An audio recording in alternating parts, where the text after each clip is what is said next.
Eu estou de frente hoje com um homem de muita fé. Pedro Siqueira arrasta multidões para rezar o terço com ele numa igreja do Rio de Janeiro. Faz isso há 15 anos e sempre surpreende os fiéis com mensagens que diz receber dos santos, dos anjos e dos mortos. Pedro Eduardo Siqueira é carioca, tem 40 anos, aparenta menos.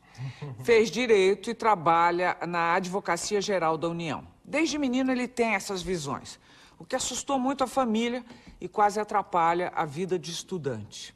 No começo deste ano, Pedro lançou este seu primeiro livro, Senhora das Águas, que escreveu, segundo suas palavras, a pedido de Nossa Senhora. O incrível é que Pedro conta essas coisas com enorme simplicidade. Ele leva uma vida super normal, é casado, acaba de ganhar seu primeiro filho e paixão mesmo ele tem pelo futebol, ou melhor, pelo Fluminense. É isso mesmo, é? É, importante é isso. A paixão é pelo Fluminense Futebol Clube. Você aparenta mesmo ser muito mais moço e eu gostaria de saber sua história, Pedro. Tomei conhecimento da sua história outro dia por uma grande matéria que li, uma reportagem que li a seu respeito. Sim. E fiquei muito curiosa. E gostaria de saber da origem de tudo. Você é nascido no Rio de Janeiro? Sou nascido no Rio de Janeiro, sim, na zona sul do Rio de Janeiro. É. Você teve uma infância absolutamente normal? Ou quando é que você começou a... O que é? Você ouve vozes? Como é que se dá o seu processo? Bom, eu não saberia dizer a origem, porque desde criança eu já via e ouvia. Então, para mim, o normal... A lembrança mais remota é de que idade, mais ou menos? Eu conto sempre que a mais remota, com uns 3 anos de idade, na pracinha lá em Copacabana. Eu costumava ir brincar sempre na pracinha. Hoje em dia tem o metrô na pracinha lá onde eu brincava, né? Eu morava ali em frente. E me lembro de ver sempre aquele homem muito alto me acompanhando, né? Quando eu dava voltas de velotrol. Você via um homem? Sim, eu via Vestido conversar como? Você consegue com uma lembrar? túnica verde. Uma túnica verde, uma pele que brilhava. E ele, muito tranquilo, ficava me olhando, né? Me observava sempre, estava sempre junto de mim. Um homem de cara limpa, sem barba, sem nada? Sem barba, de traços finos e um rosto muito angulado, né? Uns olhos que eram verdes, como o cabelo dele era um pouco esverdeado, luminoso. E lembro dele tomar conta de mim, assim, dele estar sempre comigo, eventualmente me dizer alguma coisa. Então, não vai por aí, você vai se machucar, fica tranquilo, vem pra cá, algumas coisas assim. Você sozinho, brincando lá? Não, eu brincava com os meus irmãos, amiguinhos lá do prédio, tinha minha babá. Então, assim, pra mim era normal, era uma coisa que acontecia todo dia. E eu não me recordo quando começou. Me lembro que algumas vezes minha mãe ficava um pouco impressionada com aquilo que acontecia. Porque e com o que eu dizia pra ela. O que é que você dizia? Ela dizia que quando eu era criança, por exemplo, no berço, algumas vezes eu a chamava, né, de noite, e ela via as portas batendo, as janelas abrindo e fechando, né, uns efeitos assim, uns fenômenos telecinéticos, digamos assim. E ela ficava com um pouco de medo, né? Meu pai também, me lembro dele ficar um pouco assustado com essas coisas, né, toda vez que eu falava sobre isso. Mas eu era criança, para mim aquilo era normal, né? É claro que se eu visse alguma coisa muito feia, algum ser demoníaco, alguma coisa assim, eu chorava. Eu era criança, eu chamava por eles. Mas você via outras criaturas, digamos, sim. além deste homem? Via. E aí era essa hora que eu chorava, né? Minha mãe dizia que eu tinha um terror noturno enorme às vezes, né? Que ela já não... Chegou em certa época, ela não sabia mais o que fazer. Porque eu chorava muito e dizia pra ela o que acontecia lá. O que e ela fizeram? não via. Levaram você ao médico? Ela me levou a psiquiatra, a psicóloga. Com quantos anos? Eu tenho a recordação da psicóloga, do psiquiatra, eu tenho com 5, 6 anos de idade. Neurologista também. Pra ver se você tinha algum problema. Foi. E aí não se constatou nada. E ela conta que ela desistiu dessas pesquisas todas quando um neurologista, não me recordo mais o nome dele, chamou a atenção dela e falou, olha, chega, já foi tudo que era possível para investigar o garoto não tem nada, deixa o garoto viver a vida dele. É assim que ele falou. E ela desistiu, aí ela parou. Eu não parei de ir aos médicos porque logo depois eu tive um tumor ósseo. Ah. E aí foi uma outra sequência de médicos, de operações e tudo. Eu tive esses problemas de saúde, sim. Você assume publicamente, digamos, essa sua... Você chama de quê? Eu acho que são dons do Espírito Santo. Não, você não diria paranormalidade, Pode ser, nada disso. paranormalidade seria um termo, digamos assim, neutro, né? Você assume aos 22 anos. Publicamente. Sim, porque aí foi... Por quê? Pois é, eu, assim, com essas coisas da família, de quererem, não fala esse tipo de coisa, não fala da vida das pessoas. Porque você falava o quê da vida das pessoas? Eventualmente tinha umas pessoas que ficavam curiosas, assim, que minha mãe dizia, não, ele vê essas coisas, algumas amigas dela, e eu ia lá e dizia alguma coisa da vida delas, por exemplo, alguma coisa do futuro da vida delas. E acontecia. Aconteciam Sim, comprovadas? sim. Coisas que você dizia que se comprovavam depois? Sim, e aí isso causava uma comoção enorme. Eu não entendia muito bem, mas era uma coisa assim. Então chegou uma época que praticamente todas as amigas da minha mãe queriam ir lá conversar com aquele garoto, né? Falava, vou perguntar umas coisas para esse menino aqui, né? E aquilo ali, minha mãe ficava muito zangada. Zangada? E queria me defender. Ela falou, bom, isso não vai dar certo. Então ela começou a ficar em cima de mim. Ela, não diga nada sobre isso, não fale da vida das pessoas, não fale disso que você está vendo, guarde isso para você, fica quieto, fica quieto, fica quieto. Aí... Isso fez de você um menino muito solitário? Não, eu tinha muitos amigos, né? Mas eu nunca abri a boca para falar... Você se reprimiu? Sim, nada. Não abri a boca para dizer nada, fosse o que fosse... que eu ouvisse, eu ficava calado e guardava para mim. Conversava às vezes com meu avô, o pai dela, que era um homem muito compreensivo, e com a irmã do meu avô, minha tia-avó, que entendia muito bem e adorava conversar comigo sobre essas coisas. Então com eles eu conversava quando era criança, né? Quando você diz assim, eu era criança e dizia, vai acontecer isso, isso, isso com você...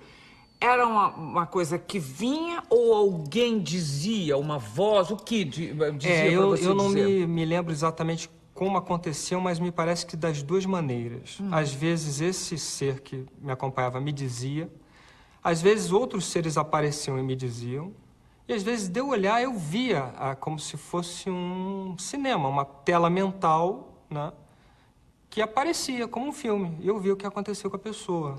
Você tinha visões, então? Você ainda tem?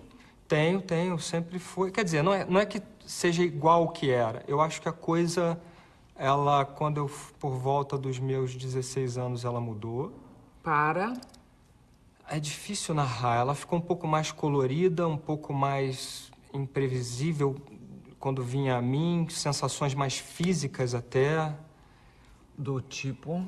Às vezes eu sentia a dor que a pessoa sentia em mim. Que loucura. Coisas assim mais difíceis. Depois, eu me lembro que por volta dos 21, 22, também mudou de novo. E aí mudou para? Mudou também para poder ver mais pessoas. Os santos começaram a aparecer.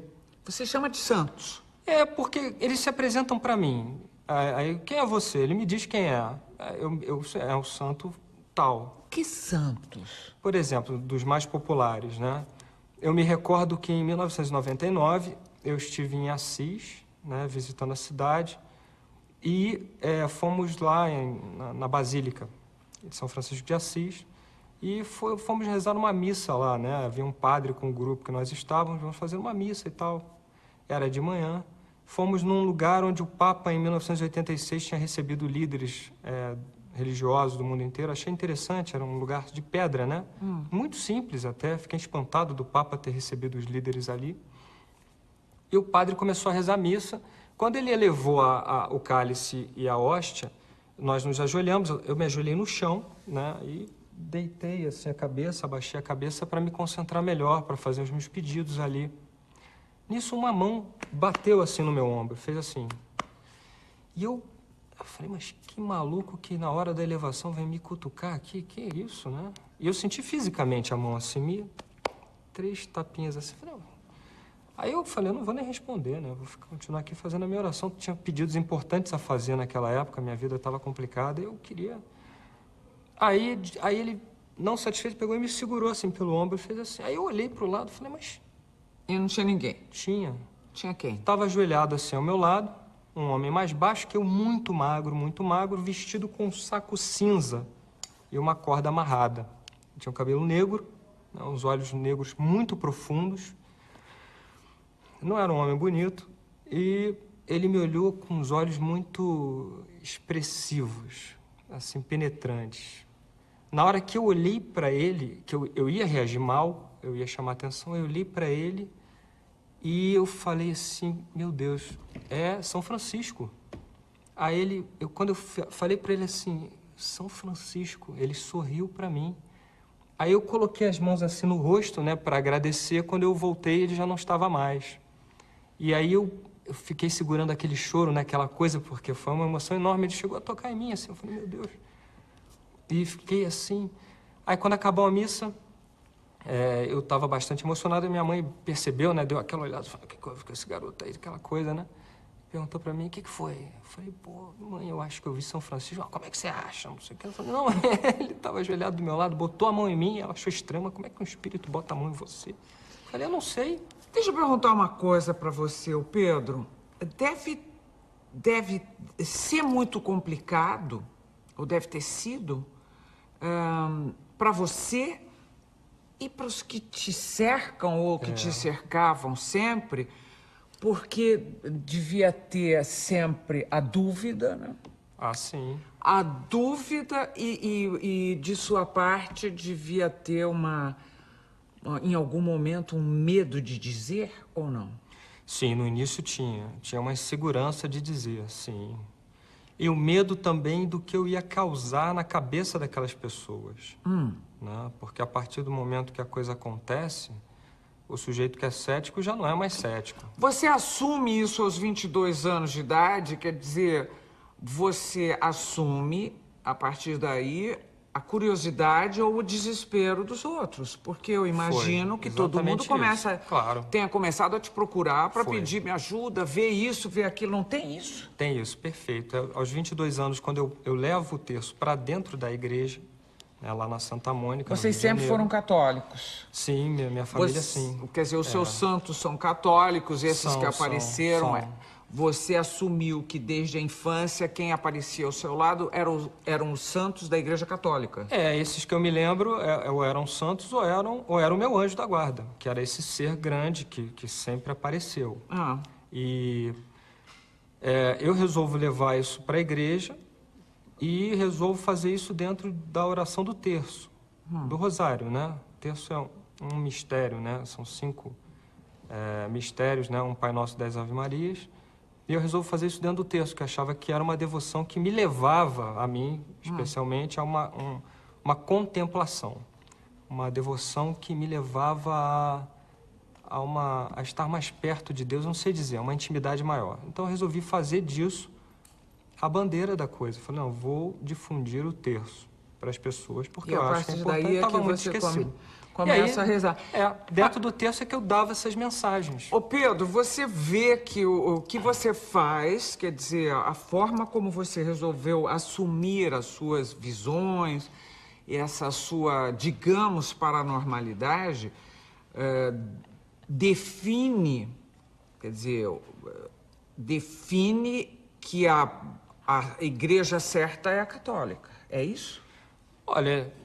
Você define que as outras religiões provavelmente estão erradas, é isso? Não, nunca disse isso.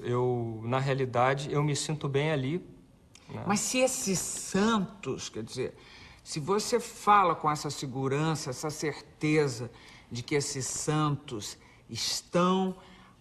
dizem, aparecem, ajudam, você está dizendo sim, esses santos existem, sim, a Igreja Católica está certa em cultuar esses santos, porque essa a verdade... Olha, eu acho, isso é bem colocado, eu acho que a Igreja Católica, ela tem um plano de vida excelente para quem quer se tornar santo.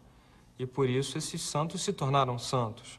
E fico feliz que eles venham me auxiliar na minha missão. Agora, é claro que Deus, ele é pai de todos. Né? Nossa Senhora mesmo diz, ela é mãe da humanidade, ela não é mãe dos católicos apostólicos romanos, ela é mãe de todos, tanto que ela abre os braços para todos. Então eu acho assim, se a pessoa tem uma vida que tem essa adoração por Deus, que é fundamental, né? Traz Deus no seu coração e adora a Deus, né? Se a pessoa tem uma vida com atos de amor e caridade, é uma pessoa correta, é uma pessoa que se esforça pelo próximo, que se esforça em evoluir espiritualmente, eu acredito que essa pessoa vá para o céu. Independente da religião dela. Ok. Independente. E você diz assim, é a minha missão, qual é? A minha missão, me parece que a mais importante, é difundir essa amizade com Deus. É dizer para as pessoas, o mundo hoje é muito materialista, é muito consumista, é muito imediatista, tudo tem que ser pronto, rápido. Esqueceram a Deus. Então, a minha missão é essa, Deus existe, sejam amigos de Deus.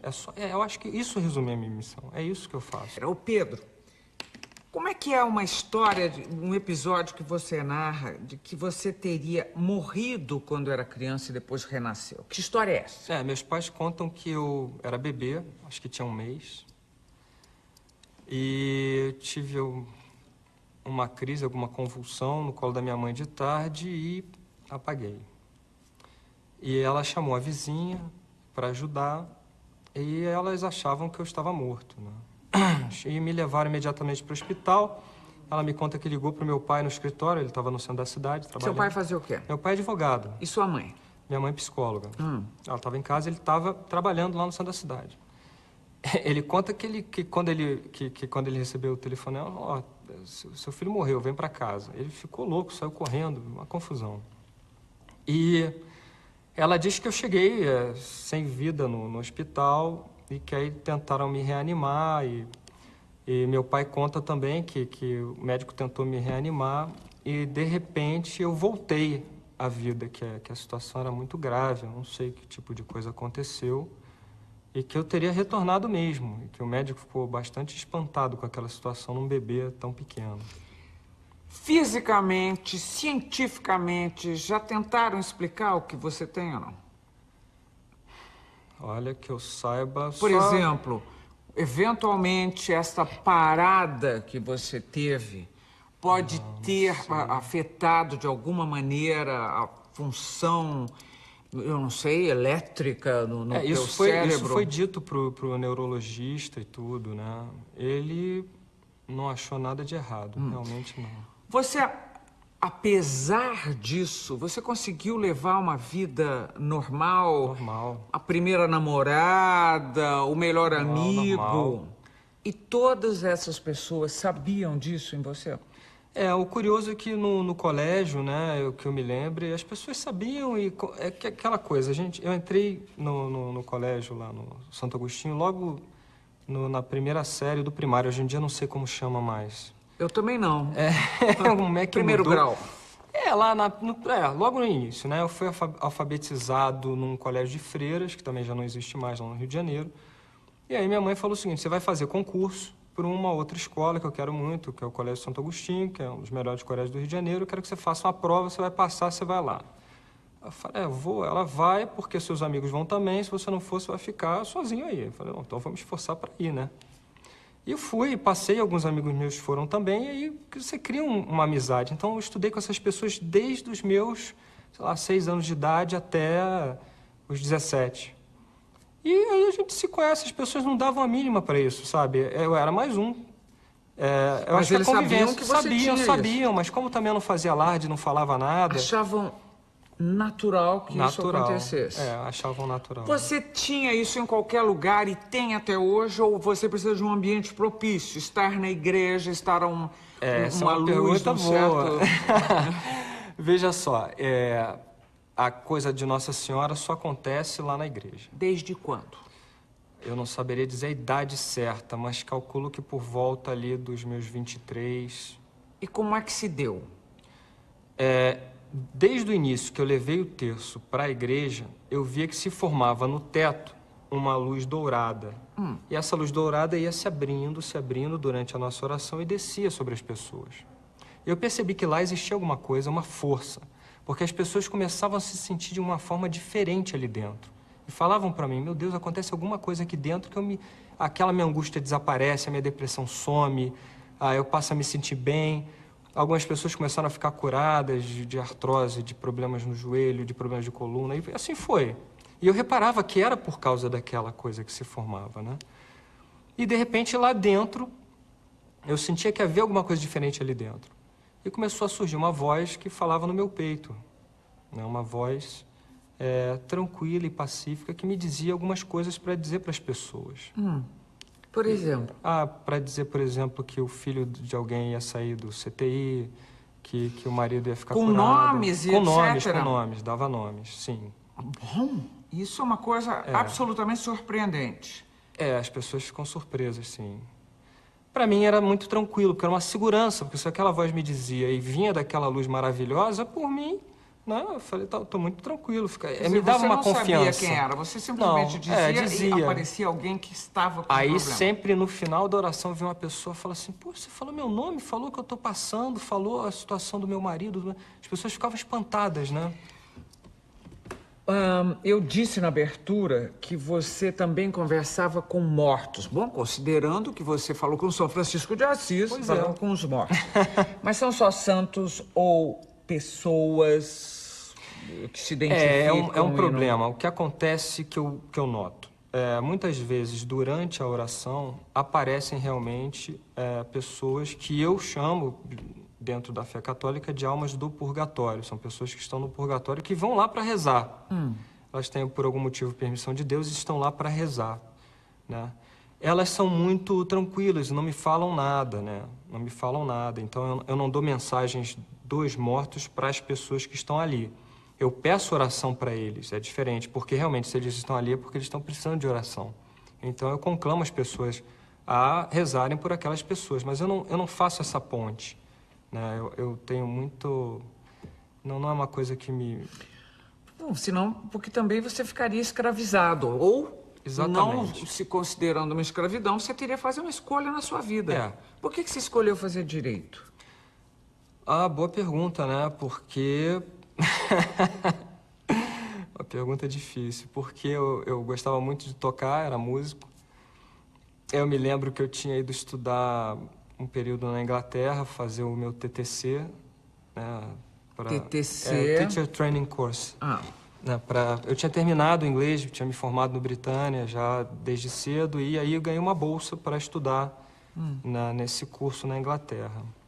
E de lá tinha algum tipo de convênio, eu não me lembro bem o que era, para o Berkeley, na Califórnia, para estudar guitarra. Lindo lugar. Especial, e excelentes professores. E aí eu tinha estudado guitarra e tal, lá no Rio de Janeiro. E me lembro de eu ter ligado para o meu pai e falou, poxa, pai, eu tenho uma chance aqui, de repente você podia quebrar esse galho e me... Aí meu pai ficou, você tá maluco, vai ser músico? Tá maluco, não sei o quê. Não, fala com a tua mãe, passou a bola pra minha mãe, né? Nossa, ela virou bicho, falou, de jeito nenhum, tem que ter uma profissão, como é que você vai se sustentar, não sei o quê, que absurdo, acho que eu vou te sustentar a vida inteira, aquela coisa. Aí morreu nisso, aí voltou, eu tinha que, né? E eu tinha feito o vestibular, como meu pai era advogado, eu tinha feito pro direito, já tinha passado. Falei, quer saber, eu vou tentar, vou ver se me... E você matou o seu músico? Quase. Mas você ainda faz música? Eu toco, durante as reuniões do terço, eu toco e canto. Terço este, que você começou no Rio de Janeiro, mas agora você vai a São Paulo. Não, já temos dois meses que estou em São Paulo. Já fiz 2 vezes aqui. No último terço nós tivemos quase 3.000 pessoas já. Espero ter pelo menos umas 5.000 pessoas no próximo. E qual é o seu papel, vamos dizer assim, no dia do terço? O meu papel é de condutor. Eu conduzo a oração e sou um instrumento. Eu fico livre para o que o mundo espiritual quiser de mim. E sempre acontece? Sempre. Nunca deixou de acontecer. Sempre. Você falou, eu fui morar na Inglaterra, depois fui a Berkeley. Você chegou aí a Berkeley? Não chegou aí a Berkeley, mas na Inglaterra, você vivia esses fenômenos mesmo lá? Vivia lá. E me lembro de um evento, de uma vez eu acordava muito cedo e tomava café lá na casa, né, com os meus landlords ingleses. E me lembro de uma cena interessante. Ela tinha um quintalzinho onde ela colocava... arrumava as roupas, né? Ela era uma mulher alta, assim, bonita, forte. E ele era carpinteiro, eu conversava muito com ele, eu gostava muito dele, chamava-se Mike. Aí, um dia eu olhei assim e falei, Mike, tem alguém no seu jardim. Isso, 6 da manhã. Aí ele olhou e falou, como tem alguém no meu jardim? Ele ficou preocupado, né? Ele não sabia de nada disso em você? Não sabia. Eu me lembro de falar pra ele, rapaz, tem uma mulher ali vestida assim, assado no seu jardim. Quem é sua parente? Aí quando eu descrevi, ele ficou chocado. Ele reconheceu pela descrição.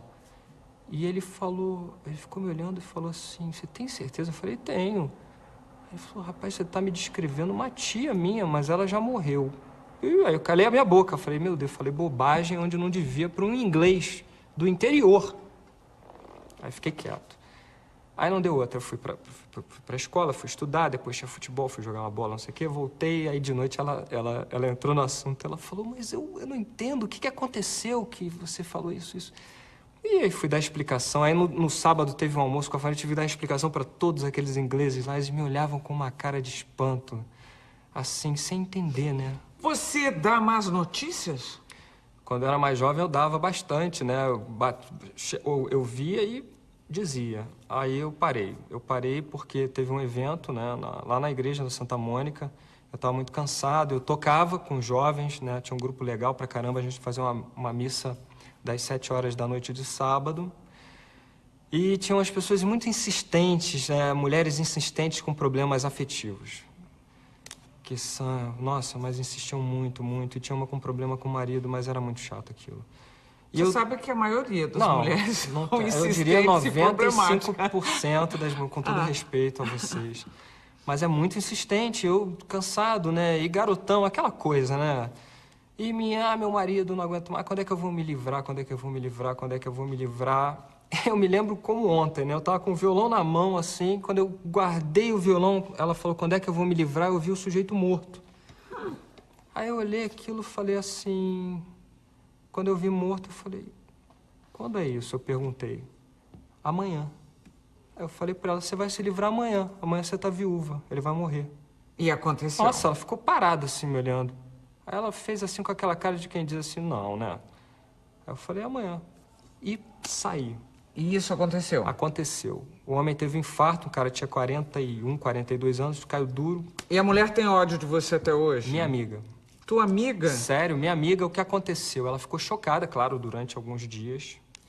E aí teve uma missa dessa, ela apareceu e foi falar comigo. Ela falou assim, eu tô impressionada porque realmente ele morreu. Agora, vem cá, Pedro. É o seguinte, se você recebe essas mensagens e elas são terríveis, e você não passa pra frente, você não tá contrariando os mesmos santos e as mesmas isso é importante ser perguntado, né? Parece que eu tô traindo lá. Mas não é. Veja só, algumas coisas eu vejo pela minha intuição quando eu tô nessa sintonia. Eu digo que aí o Espírito Santo me permite ver. Outras coisas são quando eles chegam e me dão um recado. Esses recados eu procuro passar e eles não fazem essa linha fatalista. Eles nunca me deram um recado ruim. Mas de eu olhar e ver alguma coisa, isso pode acontecer em qualquer lugar. E aí eu me calo, porque eu acho que isso não leva a nada. E os que não acreditam em você? Ninguém nunca chegou pra mim e disse não acredito. E, sinceramente, Ninguém nunca criticou o seu trabalho? Critica nessa forma. Algumas pessoas chegam e dizem assim, poxa, eu acho que você faz acepção de pessoas. Como eu faço acepção de pessoas? Porque você só dá recado pra fulana eu nunca recebi, venho aqui há 10 anos e nunca recebi. Esse tipo de crítica. E outras que me pegam na rua e falam, poxa, fala alguma coisa pra mim, fala alguma coisa da minha vida. Aí eu não vou... Eu não sou cartomante, entendeu? Eu não... E as suas... Você teve muitas namoradas? Não, poucas. As namoradas tinham que entender isso e a sua mulher tem que conviver com isso também, não é? A minha mulher é uma vantagem. Ela tinha 16 anos, né? Ela era uma menina e eu também. E ela acompanhou todo esse processo. Ela não fica muito confortável, eu entendo, pelo temperamento dela muito tranquilo e retraído, com uma situação como essa aqui, de eu dar uma entrevista na televisão aberta. Isso para ela é uma coisa ruim. E eu compreendo, porque não era para ser assim. Mas o meu trabalho na igreja, ela sempre compreendeu, sempre me ajudou muito, né? E me ajuda muito, reza bastante. Ela é uma católica, assim, ortodoxa, digamos assim. Desde criança, tem uma devoção incrível e uma fé muito maior do que a minha. Então, para mim, é ótimo. Ela é o meu apoio. Se ela balançar, eu vou cair junto. Entendi. Então, ela tá ali para me guarnecer ou eu tô perdido nisso tudo, né? Você já disse que se o seu filho está com que idade? Fez 3 meses. Delícia. É. Você já disse que se esse filho tiver o mesmo dom que você vai agir com ele de maneira diferente dos seus pais. Sim. De que maneira seria? Eu tenho uma vantagem sobre os meus pais, né? Eu consigo ver o que está acontecendo no mundo espiritual e eles não conseguiam. Eu compreendo plenamente o que eles viveram e a apreensão deles. Mas eu teria uma outra forma de lidar com isso. Claro que eu não vou expô-lo, mas eu conversaria com ele a respeito de visões, desse tipo de coisa, de mensagens, de visão dos espíritos, do mundo espiritual, de uma outra forma, né? Sem essa coisa tão dominante do preto no branco, de não pode falar, isso não é assunto. Conversaria com ele, mas também não gostaria que ele saísse por aí falando o que ele visse. Porque choca as pessoas, e a ideia não é essa. Mas aí, isso conversado, fica melhor na cabeça da criança do que como eu sofri a coisa, eu acho. Vou fazer uma pergunta, queria que você fosse muito, muito criterioso nessa resposta. Sim. O seu filho, assim como você, teria um dom magnífico ou seria escravo de uma situação terrível? É um prazer e é um fardo ao mesmo tempo, não há dúvida. Eu senti na pele e sinto como é muito difícil. As pessoas acham que é uma coisa maravilhosa, que é um conto de fadas. Não é. É duríssimo. E volta e meia eu sou obrigado a lidar com forças malignas mesmo. Por exemplo? Demônios, vai lá. Bom, mas e eles fazem o quê? Como é que acontece isso? Olha, pra você ter uma ideia, eu tenho um cachorrinho, um poodle, pequenininho, que é uma alegria, né? Ele é muito alegre. Da noite pro dia, eu tive um embate espiritual com uma criatura dessas. Ele amanheceu cego, de um olho. Mas o que é um embate espiritual? Porque eu só conheço em cinema, em literatura. Eu entendo. É mais ou menos assim. Eu tenho uma missão a cumprir que é levar Deus ao povo, levar a Nossa Senhora ao povo. E eles não querem que eu faça isso. E aí? E aí eles querem me destruir minha família. De que forma? Colocar problemas de saúde, problemas financeiros, problemas profissionais, problemas afetivos. São ameaças ou são fatos? Não, são fatos. Eles ameaçam e acabam cumprindo algumas das vezes, né? Como sempre houve na história da Igreja Católica, pessoas que sofreram esses ataques. Então você está dizendo que você sofre sistematicamente esses ataques. Sistematicamente, Você sim. vive dificuldades no seu cotidiano. No meu cotidiano e com eles frente a frente muitas vezes. Né? Você atribui isso aos demônios? Não tudo, claro que não. Mas algumas coisas eles chegam para mim e dizem o seguinte: vou fazer tal coisa com você. Entendeu? Você conseguiu atingir o coração de tantas pessoas, eu vou te punir com tal coisa, isso não vai ficar desse jeito e tal. E uma dessas vezes, meu cachorro ficou cego de uma vista. Vou fazer uma pergunta ainda delicada. Por que é que você não foi viver tudo isso dentro de um seminário, por exemplo? Não seria mais fácil? Não seria muito mais de acordo com a sua espiritualidade, a sua dedicação à causa, a sua, vamos dizer, a sua sanidade física e mental, já que você não precisaria sofrer esses ataques ou confrontos na vida real, etc. e tal, não seria? Eu não sei, eu acho que eu tenho mais liberdade aqui. Lá, eu não teria essa liberdade toda. E com relação aos ataques, eu lembro muito bem, né, de santos, como o Santo Padre Pio.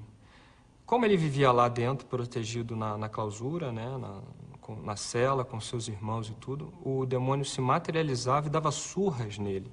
Surras físicas, ele aparecia todo quebrado de manhã.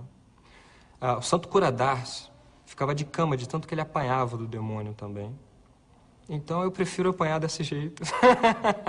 E levar uma vida normal, né? À medida do possível. Sem um olho roxo, um braço quebrado. Você tem uma certa cara de padre, você sabe. Você acha? Acho. Nossa. E acho que o seu anjo da guarda te protege muito, porque você tem uma cara de bebê. É mesmo? É, você não sabe disso, não? Te falaram? Tô falando sério. Eu envelheço de uma outra forma, é interessante mesmo. De que jeito?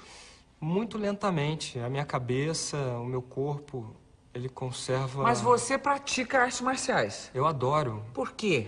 Nossa, eu não sei te dizer, é um prazer enorme. A minha cabeça repousa totalmente ali, sabe? Quando eu tô lutando. Eu gosto muito, gosto muito. Eu acho que faz bem pra disciplina. Eu acho que é um grande legado daqueles monges, né, Zen e dos monges Chan, lá, budistas, né, do Oriente, porque era uma disciplina obrigatória para eles nos monastérios, justamente para que a cabeça pudesse repousar. Exatamente, e o corpo pudesse ter saúde.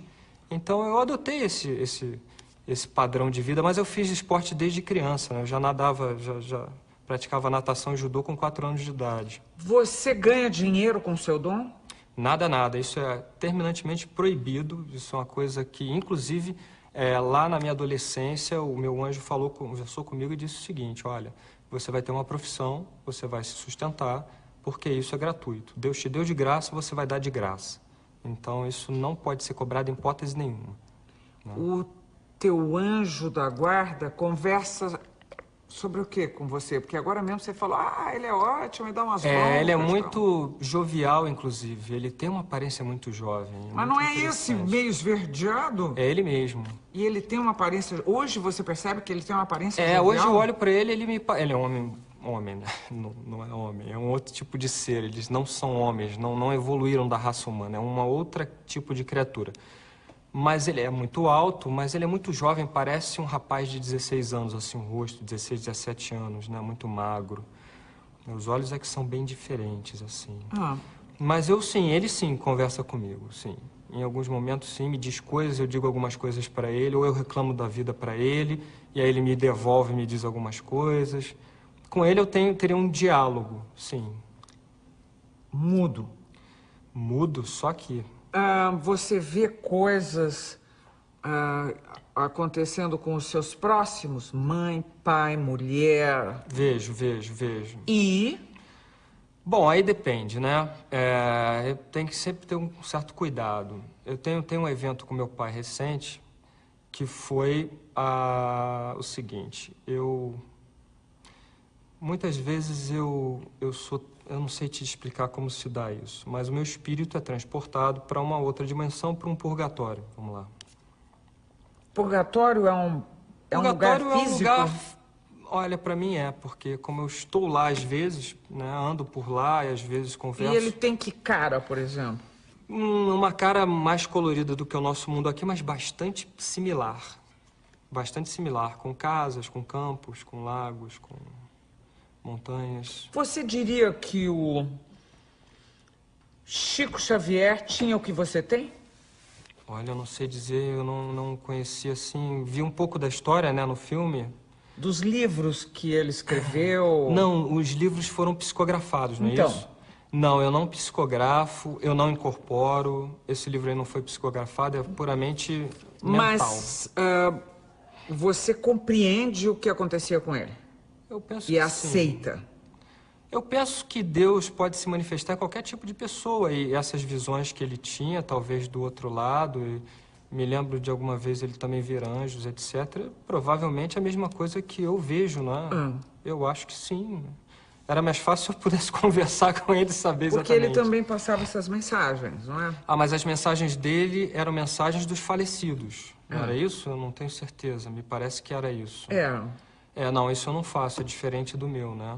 Eu, quando passo alguma mensagem de algum santo, né? Vai lá, de falecido, de algum santo para algum, como se diz, protegido do santo. E de Nossa Senhora e do Espírito Santo que me inspira na hora, é diferente um pouco. E a Senhora das Águas, que necessidade foi essa?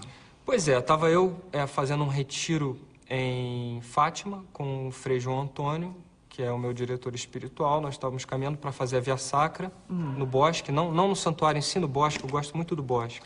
Porque o santuário é muito feio, ficou aquele cimentão lá cheio de carros parados. O santuário ficou com aquela coisa muito moderna atrás, né, que eles construíram, enfim. O santuário não é como o bosque. Primeiro porque o bosque foi o lugar onde ela mais vezes apareceu.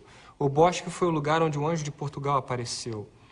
O bosque foi o lugar onde houve o milagre do sol.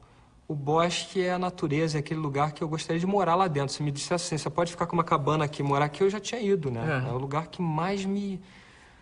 Para mim, o paraíso na Terra é aquele bosque de Fátima, e para o Frei João Antônio também, para minha mulher também. Estamos lá caminhando, então, para fazer uma via sacra, que é uma devoção, no bosque.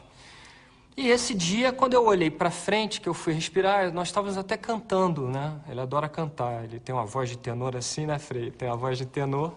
E ele estava cantando, e eu olhei para cima e eu vi ela, apareceu na minha frente, né, fisicamente. Estava lá ela. E ela falou para mim, eu gostaria que você usasse a sua cabeça e fizesse algo que pudesse evangelizar pessoas que estão fora da igreja. Aí aquilo... Aí eu não abri a boca, né? Falei, não vou falar nada, vou continuar andando. Continuamos andando. Aí ela virou e insistiu, gostaria que você escrevesse, né? E eu perguntei mentalmente para ela escrever sobre o quê? Sobre as suas experiências, sobre as suas ideias, sobre a coisa da vida espiritual. Escreva. Eu falei, eu não vou escrever. Vai ficar uma coisa muito professoral e eu acho que isso é chato, as pessoas não vão querer.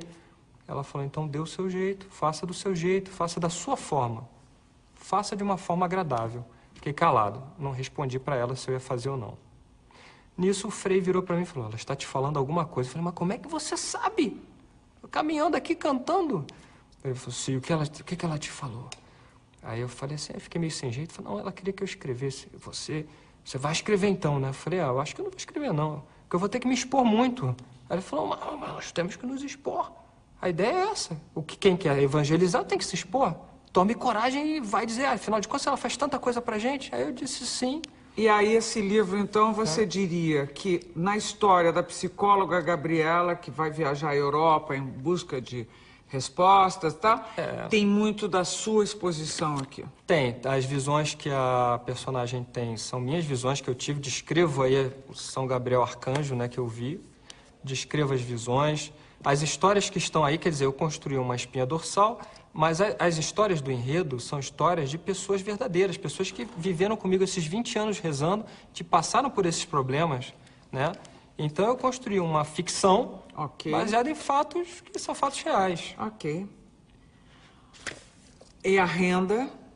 Bom, essa daí está liberada para o que eu quiser. Eles disseram porque é intelectual o trabalho. E eu mando uma parte, né, para a caridade para as crianças, outra para os animais que eu adoro. Sou criticado por isso, mas eu adoro, sou filho de São Francisco. E se sobrar alguma coisa, fica para mim. Por enquanto não sobrou nada. Bate-bola, jogo rápido. Bem rápido. Família. Uma bênção de Deus. Os católicos. O povo de Deus que está aí reunido, caminhando, pecador e santo ao mesmo tempo, né? Os evangélicos. Os evangélicos, infelizmente, se desgarraram, né, e não aceitam Nossa Senhora, mas quem sabe um dia. A fé. A fé é o maior dom que uma pessoa pode ter. A música. A música é um prazer. João Paulo II. João Paulo II, nosso protetor do nosso Fluminense Futebol Clube. Sou devotíssimo João Paulo II, rezo todo dia e dou graças a Deus que eu vi esse homem na face da terra. Por conseguinte, você é devoto do Fluminense, é isso ou não? Bento XVI. Bento XVI, muito competente, leva a igreja com pulso firme. Um sonho. Que um dia eu pudesse levar minha mensagem para o mundo inteiro. Um grande medo. Eu não tenho medo. Jesus repetiu mais de 300 vezes no Evangelho, não tenham medo. Acho que eu incorporei isso, não tenho medo. O futuro. A Deus pertence, não faço a menor ideia. A Igreja Católica aceita você na sua totalidade ou há quem preferisse que você não tivesse dom? Acho que as duas coisas. Tem uma parte que me aceita muito bem, como o Dom Fernando Figueiredo aqui em São Paulo, e uma parte que gostaria de me ver bem longe. E tudo bem? Por mim, tudo bem. Eu não tenho inimigos. Eu levo a vida bem. Oi, amiguinhos. Se inscreve.